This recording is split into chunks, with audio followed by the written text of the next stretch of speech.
Today, we are a nation without reason. We are a nation without morals. We are a nation without purpose. We have failed our inheritance. We have failed our promise. We have failed our future. Once we were a people who sought wisdom in the governance of reason, who fashioned our republic in the crucible of Enlightenment thought.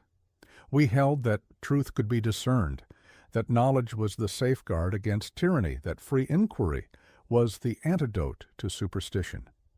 Yet we have cast aside the intellect of our forebears, bartering reason for the cheap currency of factional dogma, of ignorance parading as virtue. Once we understood that a republic, to endure, must be anchored in moral responsibility. The city upon a hill was not merely a boast, it was a charge, a demand, an expectation. Yet we have allowed that moral vision to fragment, perverted into empty postures of righteousness where sectarian division supplants shared virtue, and the sacred call to justice is drowned in the clamor of self-interest. Once we were a people of purpose, our liberties not mere indulgences, but the instruments of human dignity and national strength. We were called to the defense of freedom, not merely for ourselves, but for those who would follow. Yet today, our purpose dissolves in the tide of complacency, our freedoms bartered for fleeting comforts, our equality abandoned to the rising chorus of cynicism and despair. All factions, left, right, and center, have forsaken the principles that once defined us. Each has wrapped itself in the illusion of virtue while kneeling at the altar of mammon. We claim fidelity to truth, but we scorn reason when it contradicts our desires. We speak of morality, yet we wield it as a weapon rather than a compass. We invoke purpose, but only as rhetoric to mask our pursuit of power and comfort. And so we arrive at today.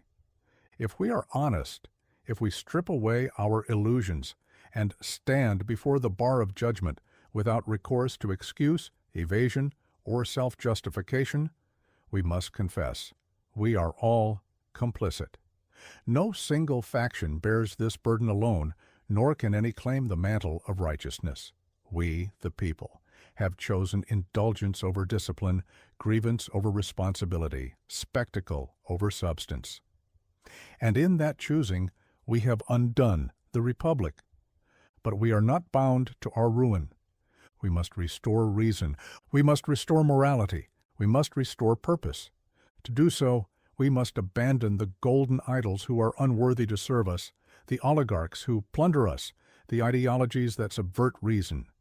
We must cast aside the anger, the bitterness, the division that have led us to forsake one another, that have severed us from our future and our purpose. If we are to be a people again, if we are to reclaim the inheritance we have squandered, we must choose anew, not comfort, not grievance, not self-interest. We must choose to be worthy of the Republic, or else surrender to its final dissolution. If we continue on our present course, where do we go?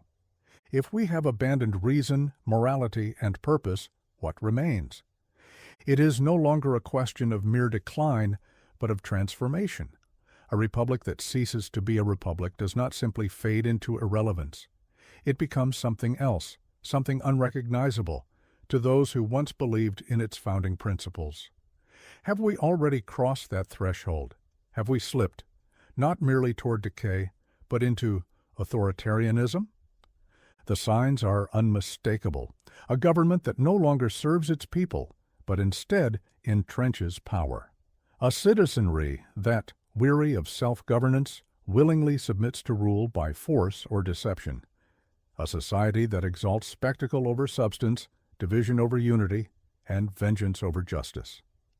These are the hallmarks of a nation no longer free in spirit, even if it still pretends to be free in form. Authoritarianism does not always come with the fanfare of a coup or the boot of the oppressor. More often, it arrives in whispers, in the slow erosion of rights once taken for granted, in the willing abdication of responsibility by a people who have lost the will to govern themselves. It arrives when power, unchecked, ceases to be accountable. when the institutions meant to preserve liberty instead secure their own perpetuity, when law becomes a weapon, wielded not for justice but for control.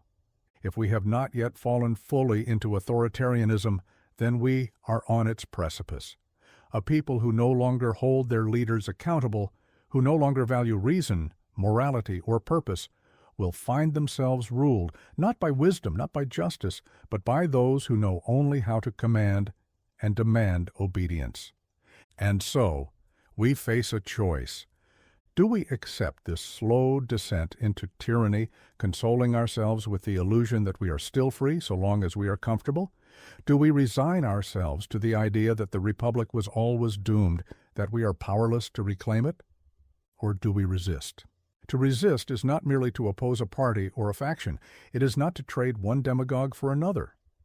True resistance is the restoration of the very things we have abandoned: reason, morality, and purpose. It is the rejection of fear and cynicism, the refusal to accept the inevitability of our own undoing. It is to say, as those before us have said in darker times, "Not yet, not now, not here. Today is the reckoning. What shall we make of tomorrow?